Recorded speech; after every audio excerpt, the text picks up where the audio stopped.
Hey, North Metro, thanks so much for joining us. Denise and I here asked Denise to join me with this because she's great with this kind of stuff. And we're also honored to be joined by my friend John Dotson. He's here with our Zoom call. And John is a local counselor in the area. He's actually a licensed psychotherapist in the area and deals with, actually, he's also a traumatologist. And John just deals with a lot of issues. He's also an ordained minister.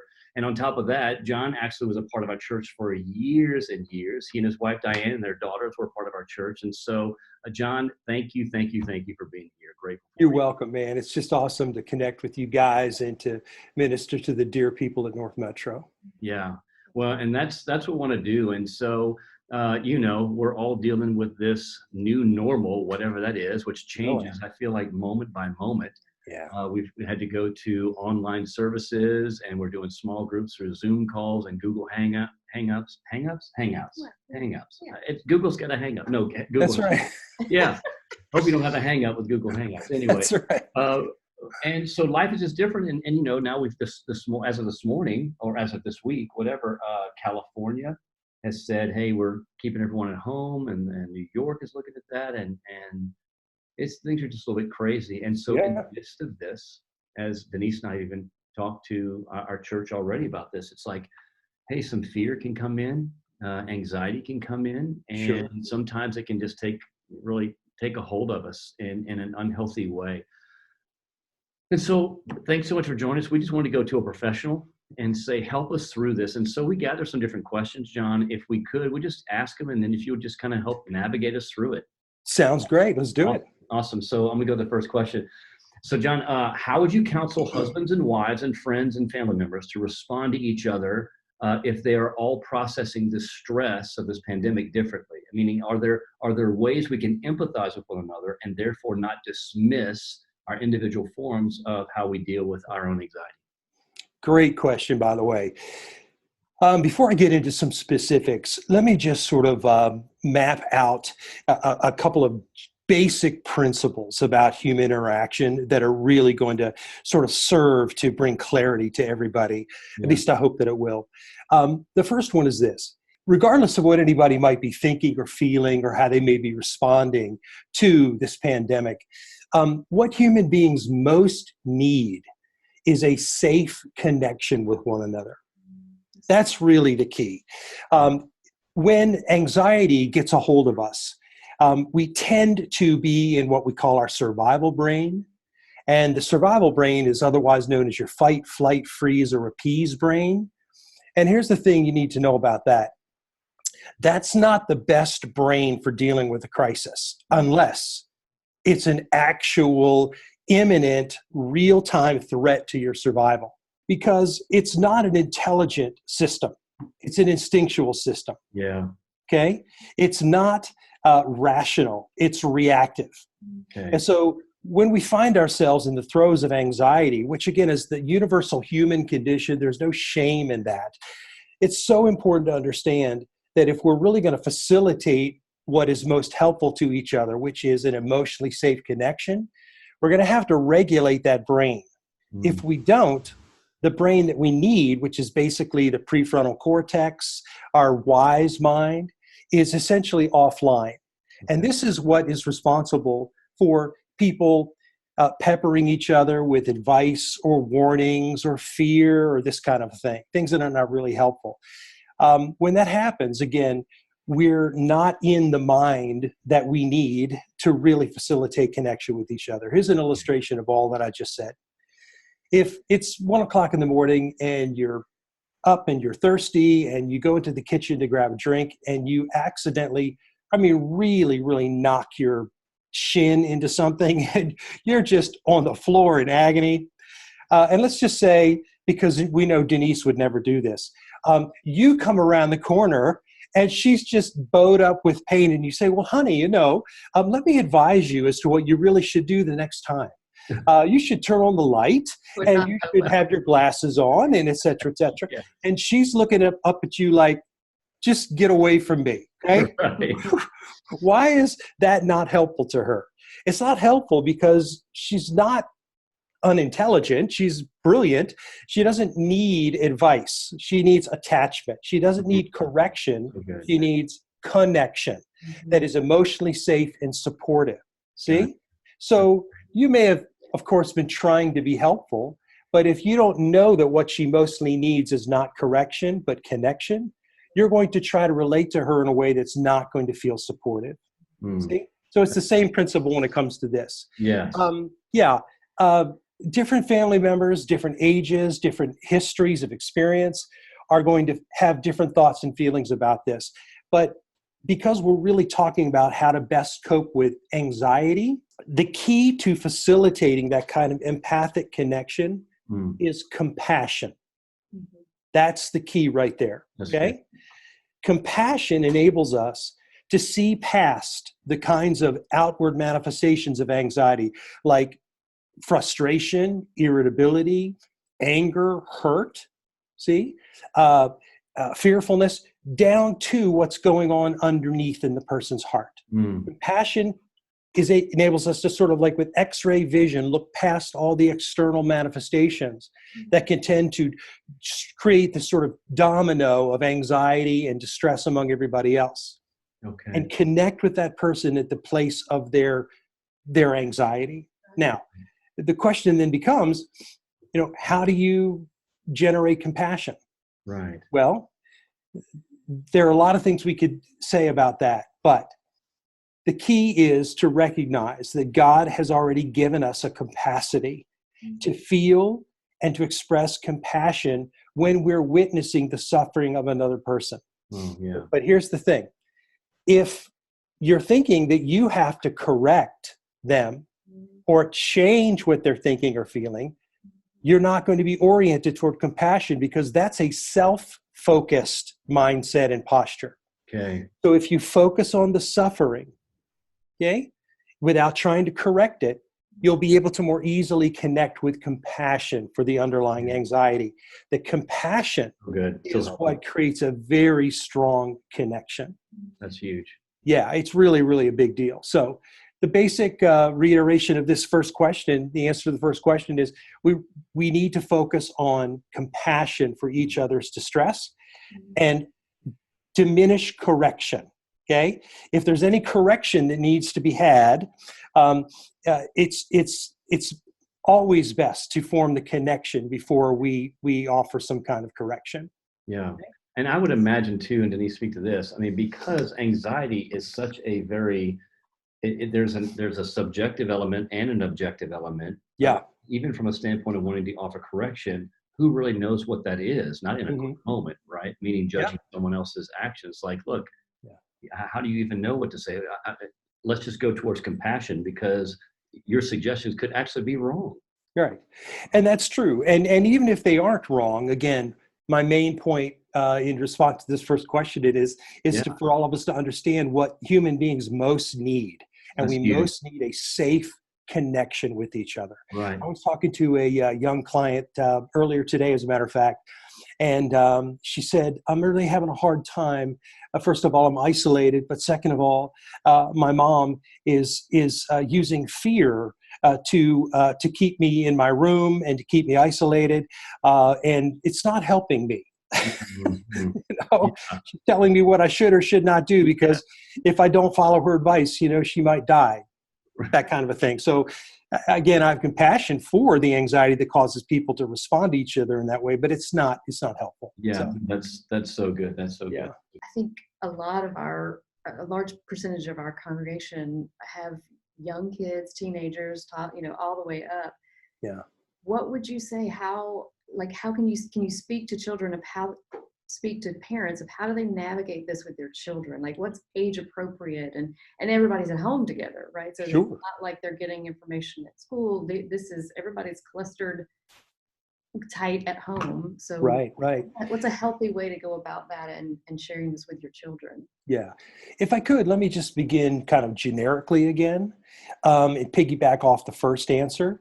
The human brain is populated with over 40 million what are called mirror neurons. Okay. The mirror neurons in the brain are what are responsible for a baby that doesn't have any conscious thought, can't speak yet, smiling or googling, when gurgling, whatever that is, when the mother or the caregiver smiles or what have you. See, they can't communicate in any conscious verbal way. So how does that happen? Well, the baby's brain is filled with, just as is ours, with all of these mirror neurons. So as the description suggests, right? Our children, our loved ones, regardless of the age, all the way from infancy on up, they're going to respond to what they are feeling and sensing and seeing in us. Yeah. This is very important to understand. So helpful. Again, I have tremendous compassion for the distress that people are feeling. But what I'm saying to you is that we don't have to be victimized by anxiety and fear. There are things that we're going to get to further in this presentation that are very practical that can help people create and maintain what we refer to as a non-anxious presence. Okay. So the calmer, the more at peace, the more centered, the more settled children's caregivers are, the less stressed those kids are going to be. So that's extremely important. What happens even with a young child, again, in the pre-verbal, pre-conscious stages of development, is that because caregivers are the very, what we call base of attachment, sometimes not always a secure base of attachment, but for the children, they are looking to the parents, how they're functioning, how they're expressing themselves, how they're emoting and what have you, to know if everything is okay. So again, the more calm the caregivers are, the more calm the children are.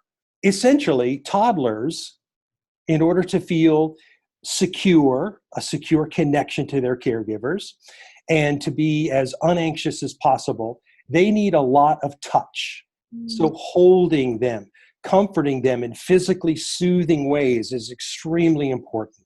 So toddlers, that's pretty much more or less what they need. And we all need touch, but toddlers, because they're pre-verbal, etc., their bodies respond by calming and relaxing when they have a lot of touch.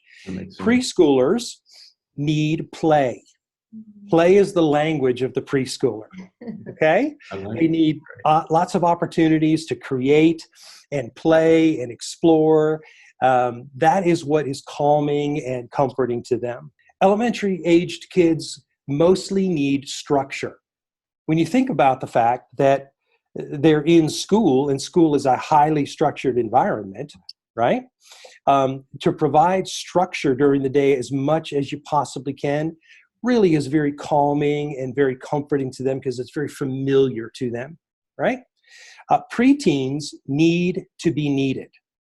What this is really about is the fact that a preteen is in a developmental stage that focuses them unconsciously, that they're not really aware of why they have this need, on wanting to figure out who they are, what their place in the family is, and to feel needed, to feel like they have a contribution is very, very calming and very comforting to them. So parents absolutely need to provide some sense of contribution that the preteens can make. Teenagers, what they mostly need to feel, again, the secure connection, the sense of belonging, is they need a respectful, collaborative interaction with their parents. Okay? This is a difference between do this, do that, don't do this, don't do that, and you know what? You're not a child anymore. I love your thoughts. I love your heart, and you are such an important part of this family. We'd love to sit down and talk with you about how you can make a huge contribution and get your ideas, to the overall well-being of our family. Yeah. The number one thing you want to remember about teenagers is that they have a built-in aversion to anything that feels like they're being treated like they're a child. See, a lot of the parent-teen stuff is around the fact that moms and dads, it's not their fault. They just don't know that the child has a tremendous need to avoid that. So rather than command and control, Yeah. from the parents. It's much more important to have a respectful, collaborative relationship with the teenagers. You get a lot more cooperation that way. And then young adults need practical guidance. This is a great time to sit down and talk about, finances, or help with maybe career direction or anything else they may perceive to be a very practical need in these very uncertain times. Yeah. So those are the overall basic guidelines there. Huge. Really good. Thank you. Yeah. Yeah. Can I ask an off-road question? It doesn't. Sure. But it came to mind. We were talking about families and husbands, wives, but Yeah. we have a lot of people who are single, right? Uh-huh. Either because they are widowed or divorced or never been married, and Yeah. that is a large age range as well. But people are being asked to be physically distant, right? So Yes. a lot of people are at home alone. Yeah. And is there anything that you can maybe share of how they can cope with this? Sure. They don't Well, have someone physical to process with. First of all, churches like North Metro are obviously attended by mostly families. I absolutely love your heart for individuals who aren't in that particular situation for whatever reason. So thank you for having the thoughtfulness and the compassion to ask that question. But yes, that poses a particularly significant challenge. It really, really does. Sort of an interesting response is this. As much as we all need interaction, what we actually need more is to do all that we can to reach outside of ourselves, to be there for other people. Right. The reason that this is such a significant sort of different angle on this is that we can't control the number of individuals that are going to be able to reach out to us. Right. You know, as much as a legitimate need as that is, but we can get really creative when it comes to reaching out to others. And that's really an important buffer against feelings of depression, rejection, things of this nature. So I would encourage that in addition to the obvious common sense things like using Zoom or what have you to get connection, to really Something called house party now, I think, or something. House party. Yeah, exactly. Right. Really think about what you as an individual person can do to make a difference in the lives of other people. It's empowering, it's inspiring, it reminds you of who you are. It builds a sense of resilience, So that's one thing that I would encourage folks to do in that situation. Huge. Thanks so much for Yeah. that one. How would you counsel people who are experiencing these physical symptoms of anxiety more than the mental or emotional symptoms? Here's one thing you need to know about the central nervous system, the human brain. It operates on the basis of two kind of broad feeling states. One is the familiar fight, flight, freeze, or appease. Okay. And the other end of that spectrum is what we refer to as rest and digest. Okay. The technical term for the fight or flight is the sympathetic nervous system. The technical term for the rest and digest is the parasympathetic nervous system. Now, here's the cool thing. If you think about those two things like a seesaw, you recognize that unless you got a hydraulic lift under your seesaw, which most of us, I don't think we did, it's either one end is up and the other's down, or the other end is up and the other end is down. That's exactly the way these two systems work in the brain. So here's the cool thing. When you're struggling with anxiety, which is a fight, flight, freeze response, or any of these other feeling states that are really distressing, when you use the power of physical relaxation, okay? Deep breathing, progressive muscle relaxation, visualizing something that's associated in your mind with comfort or calm or happiness. There's so many different things you can do. Okay. But if you implement those skills to soften and relax your body, guess what happens to the anxiety response? Right. It has to come down. Okay. We refer to this as a state of physiological incompatibility. You cannot have both of these systems elevated or what we call dominant at the same time. Okay. So when you use the practice of physically relaxing your body, right, the anxious response, the anxiety response has to become what we call recessive or regulated. So the more that you can practice those basic skills, anything that is comforting and calming to you, the more that the physical manifestations of stress are going to be lowered. John, this can be so helpful, I know, for a lot of people. Again, Good. as we ask even the staff, give us questions, some of the people are like going, man, this would be a great question. Help me with this. So thank you. That's huge. Good. That's huge. Would you want to check the next one? Catch the next one? Yeah.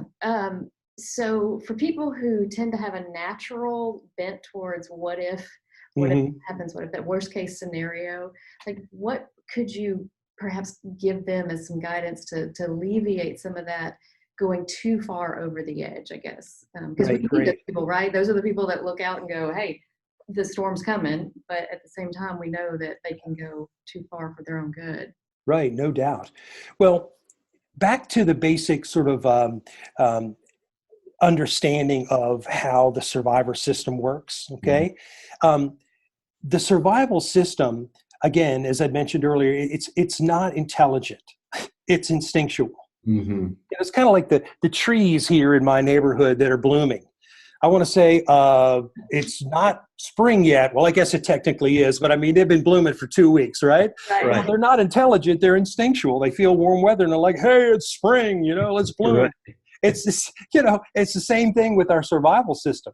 Yeah. So the scenarioizing, the what ifs, all of the distress and the anxiety is being generated by a survival system that thinks it's helping us survive by trying to create an illusion of control. Yeah. If I can get ahead of the curve, if I can figure it all out, if I can get everything in place, everything will be fine. The problem is that, again, that is not helpful. That is not a rational, intelligent approach to this.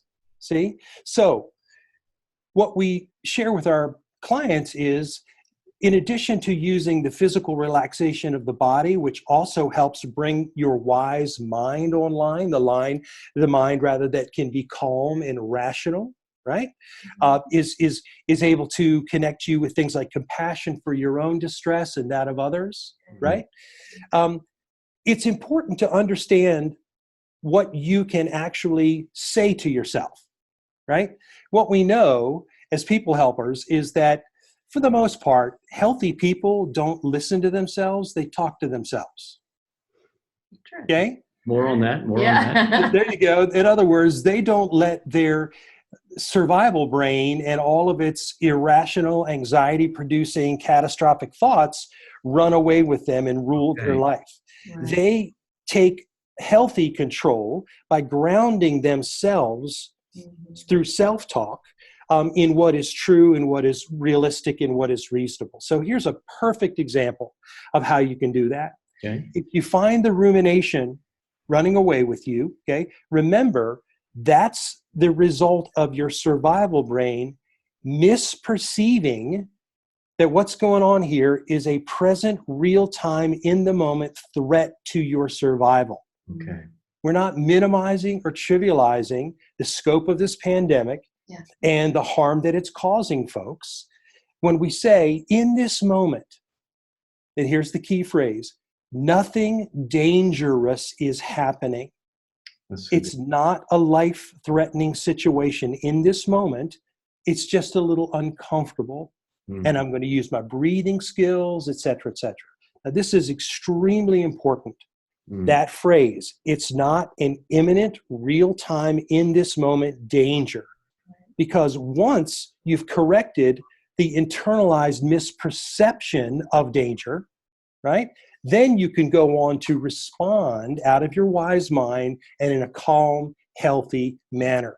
So good. Yeah. John, so good, so good. So that's a big part of that. The other thing about the what ifs and the rumination, all that, that's helpful, is that if you will choose to maintain structure in your day, you'll do something. You'll write somebody a note.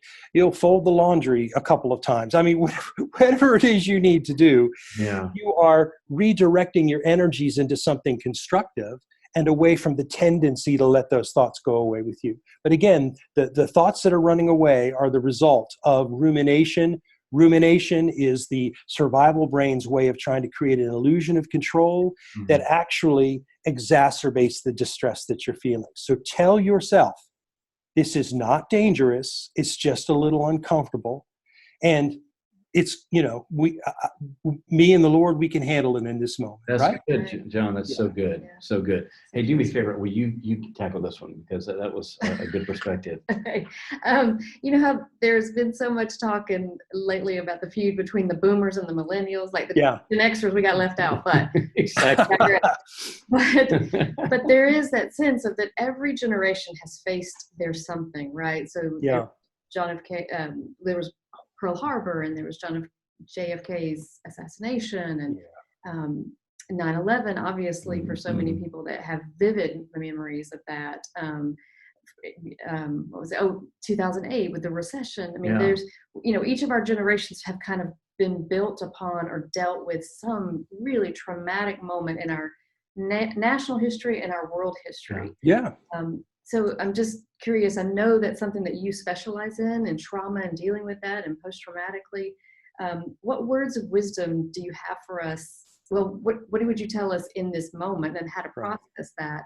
Right. Because we're in the middle of it, right? We're not looking in the rearview mirror of this trauma. We're dealing with it. And then maybe what words of wisdom would you have moving forward of how we can deal with this? Yeah, I feel like we're being traumatized hour by hour. Yeah. The good news is that approximately 60 to 70% of people who even go through a really hard time like this, they, through resilience, are able to sort of reset to a place of reasonable functioning.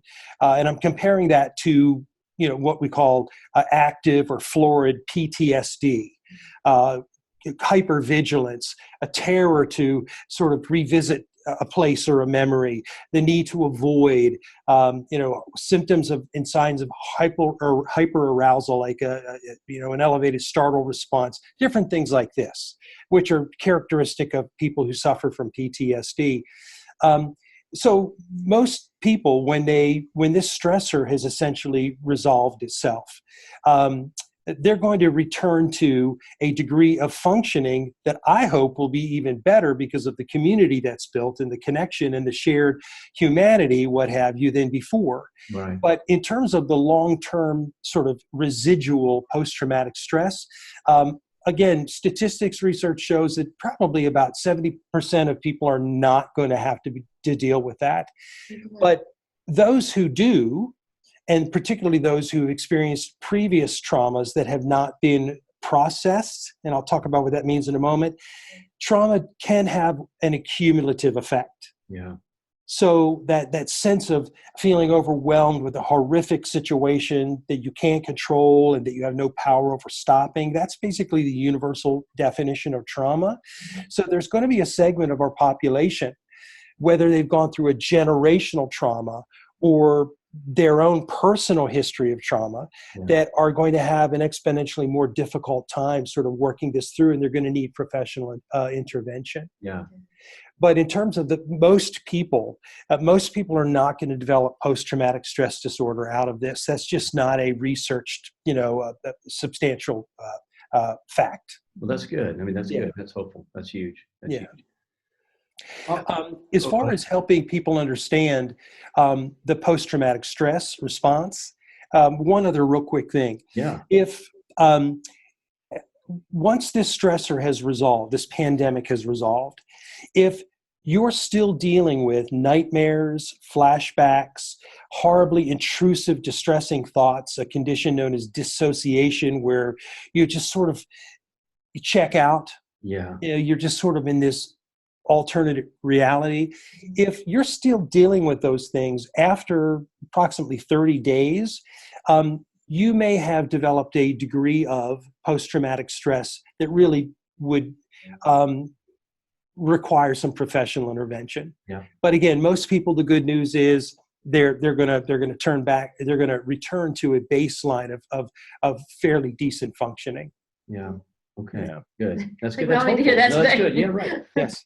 Okay. So for those who may be struggling with disorders or addictions, Mm-hmm. how can they better manage their triggers when the crisis seems to be stretching into days, weeks, possibly even months? Right. Well, obviously, a big theme of our discussion today has been supportive, safe connection. Yeah. Anybody who is actively pursuing recovery from any kind of an addiction will tell you that it's the support of the recovery community that is the key. It's that sense that I'm not alone. Yeah. I'm not this shameful, defective person. There are people who truly are walking in my shoes and understand me. So groups like, NA, AA, what have you, they're going to, I'm sure, be using this kind of a platform to try to maintain their group meetings and what have you. But staying in touch with your sponsor, and again, the group of friends in recovery is the singularly most important thing you can do there. Dependencies, addictions of all kinds are just monsters. And people in recovery, again, understand that you cannot manage something like that alone. You need encouragement. You need support in every possible way. And when you talk about the groups of recovery, I'm assuming the reason why it's so beneficial because there's a depth of empathy. That's correct. Yeah, that's exactly huge. That's exactly right. There are a lot of other things that those groups offer, like, come on now, John, stop lying to us. Right. Things like that. Sure. But again, that empathic, supportive connection is what helps us to realize that regardless of the way that addiction ravages our sense of self-worth, we do matter. We have intrinsic value. We are worthy of love, and this doesn't have to define us. Yeah, huge. That's huge. Yeah. All right. So one other thing, Denise, this is a great question. I love this. Just to say, look, as you are a counselor and a pastor, clearly follower of Jesus, who has training beyond most pastors, here on staff, definitely. What could you give, kind of a word that you could give our people, just to say, man, think on this, right? Mm-hmm. Think on this. Like when Paul says in Philippians, whatever's noble, whatever's right, whatever's pure, meditate on this, think of these things. What would it be in light of this, in light of your perspective as a counselor, professional? What would you give to our people? Yeah. I know some of your folks at North Metro may have differing opinions about the movie The Shack, right? And I wasn't even going to plan on bringing this up, but there's a scene where Mother God, okay, Sure. which she's awesome, is sitting outside, and there's a little bit of a meal, and the gentleman who's struggling with this horrific trauma of his daughter, losing his daughter, he's sitting down, and he's in this state of, the throes of agony and anguish and anger and confusion, and why did this happen? All the things that we all share or are capable of experiencing in those moments. And we are all capable of having those questions. Sure. And she just, with a compassionate expression, but kind of a bit of a leveling of her gaze, looks across the small table and says to him, "Your problem is you don't think I'm good." The reason that is such a poignant moment is because when you think about faith, it comes down to two perspectives, whether people are aware of this or not. The first one is, and this is the one that is more common, I think, God, I love you, I worship you, I praise you, I serve you, because at least to this point in my life, I feel blessed. Right. Nothing horrible has happened to me. Right? So again, with compassion in my heart for that perspective, that's faith that's based upon what you think God should do for you. Yeah. But God is God, and he's not going to do what we want him to do all the time. Right. Often he acts in ways that just don't seem to make any sense. They seem incredibly unloving and uncaring. I mean, we find ourselves in life in situations where we're like, Lord, this would be a really good time for you to show up. Yeah. I am more depressed. I'm more brokenhearted. I'm more distraught than ever before. Yeah. Where are you? The other perspective is God is good, and I will worship him and serve him and love him, whether he does what I want him to do or not. That's right. So my faith is based in the decision to believe that he is good, regardless of the circumstances that life brings me. Mm. And that's really crucial, because if your faith is contingent upon what you think God should do for you, and again, I have compassion for that perspective, when he doesn't, you're going to be in tremendous distress. Yeah. But if you have decided as a believer that God is good, and you're going to worship him for that fact, regardless of what you want him to do for him, for you, you are settled and you are solid and you are at peace all the time. So what's the one thing? I would hope that folks would take this time to settle that question. Who is God? Is he good? And if you can make that choice, and he's worthy of that, regardless of our suffering and our pain, you will find a peace that you cannot know otherwise. That's good, John. That's good. That's one thing we've been saying, that God is sovereign and he's good, and he could stop this virus, but he so far has chosen not to. And so we just get to trust him. That's right. So that's a great word, a timely word. Hey, as North Metro, tuning in back to you right now, whenever people come to see us and they've got dealing with a myriad of different things, we give them biblical counseling, but sometimes we know, hey, you need a professional. And John is one of the counselors we refer to. And so, John, your company is Professional Counseling Associates. Is that right? Am I saying that right? Yes, that's correct. Okay, great. And so you could be reached if someone's like, man, I really need to talk to a counselor. And so you can be reached at your website. Is it, well, you can just tell me what's your website real quick. Sure. It's procounselingassociates.com. procounselingassociates.com. Awesome. That's John, you have been an absolute joy. You've been a huge help to our church, to so many people, me personally. Appreciate your friendship. Thank you for your leadership, and so grateful for you. Thank you so much for taking this time. This has been really, really great. Thanks, Rob. It's been my honor. Talk to you guys later. All right. Thanks so much. Bye-bye.